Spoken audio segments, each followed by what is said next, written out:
एक दिन एक शिष्य महात्मा बुद्ध से पूछता है कि गुरुदेव, क्या व्यक्ति के किए हुए बुरे कर्म उसके आगे आते हैं?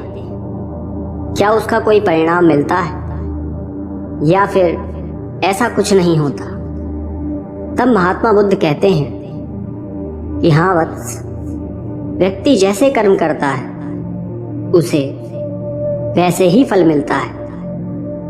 यदि आप किसी के साथ बुरा करोगे तो निश्चय ही आपके साथ भी बुरा होगा। ये सुन के शिष्य कहता है कि यदि कोई किसी पर अपनी बल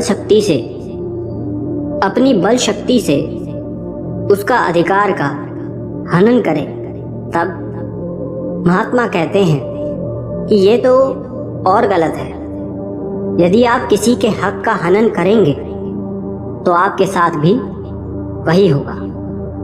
शिष्य पूछता है कि परंतु कैसे गुरुदेव? तब महात्मा कहते हैं कि मैं तुम्हें एक घटना बताता हूं। एक बार की बात है, दो मछुआरे थे। वो प्रतिदिन तालाब के पास मछलियां पकड़ने आया करते थे। वो रोज अपनी अपनी मछलियां पकड़ते और घर की तरफ निकल जाते। पहला मछुआरा हमेशा चुपचाप आता, अपनी मछली पकड़ अपने घर की तरफ आराम से लौट जाता। लेकिन वहीं दूसरे मछुआरे के साथ ऐसा नहीं था। वो हमेशा पहले मछुआरे से ईर्ष्या किया करता था, क्योंकि वो ज्यादातर उसकी तुलना में अधिक मछलियां पकड़ा करता था। ये देख दूसरा मछुआरा जलने लगा। कुछ दिन से वो रोज मछली पकड़ने आ रहा था, लेकिन उसके हाथ एक भी मछली नहीं लग रही थी।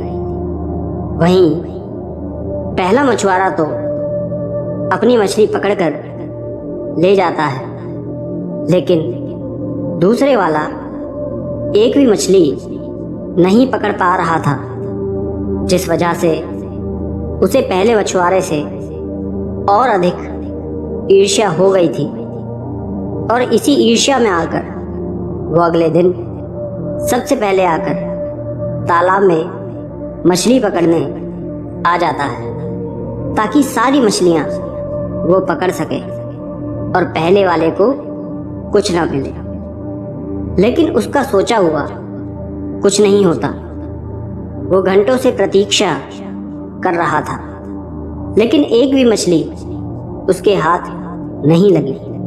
और तभी कुछ देर में पहला मछुआरा वहां आ जाता है और अपनी मछली पकड़ने लगता है। कुछ देर तक दोनों बैठे रहते हैं। किसी के जाल में मछली नहीं फंसती।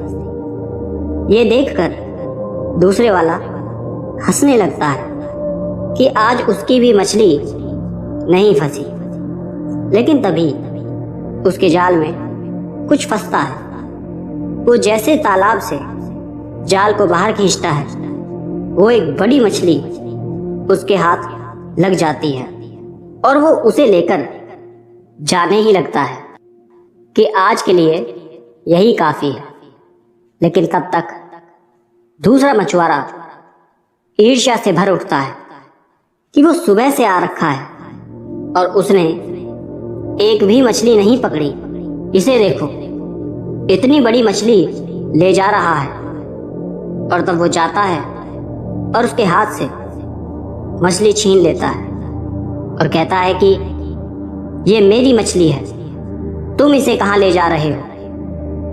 ये सुन के पहला मछुआरा कहता है कि ये मैंने पकड़ी है, इसे मुझे वापस दो। लेकिन दूसरा मछुआरा उसकी एक नहीं सुनता और उस पर अपनी बल शक्ति का प्रयोग करके उसे धक्का दे देता है और उसकी मछली लेकर चला जाता है। पहला मछुआरा कुछ नहीं कर पाता और वो वापस से लौट जाता है। वहीं दूसरी तरफ जब दूसरा मछुआरा घर जा रहा होता है, तब वो मछली जो उसने छीनी थी वो जीवित थी। वो तुरंत उसके हाथ में काट लेती है।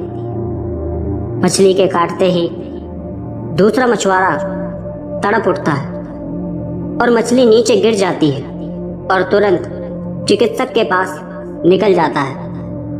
वहां जाकर वो अपना हाथ चिकित्सक को दिखाता है। हाथ देखकर वो कहता है कि मछली ने मछुआरे का अंगूठा जख्मी कर दिया है, आधा अंगूठा काटना ही होगा, तभी ये ठीक होगा। मछुआरा कहता है कि ठीक है, काट दो। तब चिकित्सक मछुआरे का आधा अंगूठा काट देता है और पट्टी करके कहने लगता है कि 3 दिन बाद आकर अपना हाथ दिखाना। तब वो घर लौट जाता है। तब 3 दिन के बाद पुनः वही मछुआरा चिकित्सक के पास जाता है।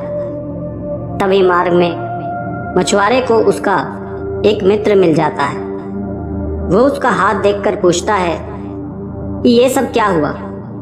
तब वो कहता है कि एक मछली ने उसका हाथ काट लिया, वही चिकित्सक को दिखाने जा रहा हूं। मित्र कहता है कि ठीक है, मैं तो तुमसे ही मिलने आया था, चलो तुम्हारे साथ चलता हूं। और तब मछुआरा और उसका मित्र वहां चिकित्सक के पास पहुंचते हैं। मछुआरे का हाथ देख चिकित्सक कहता है कि तुम्हारा जख्म अभी ठीक नहीं हुआ, अब तुम्हारा पूरा अंगूठा काटना होगा। मछुआरा कहता है कि उससे तो मेरा हाथ ठीक हो जाएगा ना। चिकित्सक कहता है कि हाँ, तुम्हारे शरीर में जहर नहीं फैलेगा। तब चिकित्सक की बात सुनकर वो अपना पूरा अंगूठा कटवा लेता है और उसे पुनः कुछ दिन बाद आने के लिए कहा जाता है। वो लौट कर चला जाता है। कुछ दिन बाद जब वो वापस चिकित्सक के पास आकर अपना जख्म दिखाता है, तब हाथ देखकर चिकित्सक कहता है कि ये तुम्हारा अंगूठा ठीक ही नहीं हो रहा, जख्म बढ़ता जा रहा है, तुम्हें अपना आधा हाथ कटवाना होगा, वरना तुम्हारा पूरा हाथ खराब हो जाएगा, किसी काम का नहीं रह पाएगा। ये सुनकर वो दूसरा मछुआरा घबरा जाता है और घर लौट जाता है और जाकर सारी बात अपने मित्र को बताता है कि चिकित्सक ने उसे अब ऐसा कहा है। पता नहीं क्यों इतना उपचार करवाने के बाद भी मेरा हाथ ठीक क्यों नहीं होता। तब उसका मित्र पूछता है कि उस दिन किस मछली ने तुम्हें काटा था, वो तुम्हें कहाँ मिली। तब वो दूसरा मछुआरा पूरी बात बताता है कि कैसे उसने अपनी ईर्ष्या में आकर एक मछुआरे की मछली छीन ली थी। पूरी बात सुनने के बाद उसका मित्र कहता है, तुमने बहुत बड़ी भूल की है, तुमने गलत किया है। तब वो दूसरा मछुआरा कहता है कि हाँ, मुझसे भूल तो हुई है, मेरी गलती थी, मुझे उसके साथ ऐसा नहीं करना चाहिए था, मैंने किसी और की मेहनत पर कब्जा किया है। मित्र कहता है कि उसी का परिणाम तुम्हें मिला है। ये सुनकर मछुआरे को अपनी भूल का एहसास होता है और तब वो उस पहले मछुआरे के पास क्षमा मांगने के लिए जाता है और उसे अपनी गलती के लिए माफी मांग कर कहता है कि मुझसे भूल हुई है दोस्त, वो सब मैंने क्रोध और ईर्ष्या में किया, मुझे तुम्हारे साथ ऐसा नहीं करना चाहिए था, मुझे माफ कर दो। वो मछुआरा कहता है कि तुम्हें अपनी भूल का एहसास हुआ, यही काफी है। तब वो दूसरा मछुआरा कहता है कि क्या मैं तुमसे एक प्रश्न कर सकता हूं। तब मछुआरा कहता है कि पूछो। तब वो पूछता है कि तुमने उस दिन ऐसा क्या किया कि दंड स्वरूप मेरा हाथ ही खराब हो गया? क्या तुमने कोई तंत्र मंत्र किया था? ये सुन पहला मछुआरा कहने लगता है कि मैंने कुछ नहीं किया, बस जिस समय तुमने मेरी मछली मुझसे छीनी थी तब मैंने केवल ईश्वर का स्मरण किया और उनसे कहा कि किसी ने मुझ पर अपनी बल शक्ति दिखाई है, आप भी उस पर अपना बल दिखाना।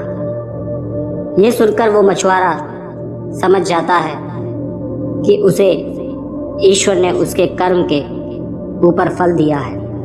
मैंने किसी के साथ गलत किया, वो ये अच्छी तरह समझ जाता है।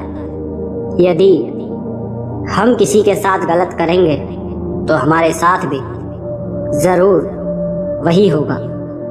हमें कभी किसी के अधिकारों का हनन नहीं करना चाहिए, ना किसी की मेहनत पर बुरी नजर डालनी चाहिए, क्योंकि हम जिसके साथ जिस तरह का व्यवहार करते हैं हमारे साथ भी कल वही होगा।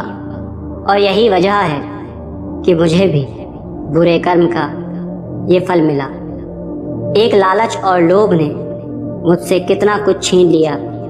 वो मछुआरा पछतावा करते हुए और आगे ऐसी भूल नहीं करेगा निश्चय करते हुए वहां से लौट जाता है। घटना के अंत में महात्मा कहते हैं कि अब तुम सभी समझ गए होंगे कि यदि कोई किसी के साथ बुरा करता है तो परिणाम कुछ भी हो सकता है। इसलिए कभी स्वयं को गलत मार्ग पर ना ले जाओ, किसी के साथ बुरा ना करो। महात्मा के इस उपदेश से सभी शिष्यों को समझ आ जाता है कि व्यक्ति के कर्म कैसे उसे ऊपर भी ले जा सकते हैं और नीचे भी। दोस्तों, इस कहानी से हमें ये सीख मिलती है कि हम जिसके साथ जैसा करेंगे वैसा फल हमको मिलता है। यदि हमारे कर्म अच्छे होंगे तो अच्छा फल मिलेगा और बुरे कर्म होंगे तो बुरा फल मिलेगा। दोस्तों, कहानी का सार सभी तक पहुंचे, इसलिए वीडियो को ज़्यादा से ज़्यादा शेयर करें। स्क्रीन पर दिखने वाली और कहानियों को भी एक बार अवश्य सुनें। धन्यवाद।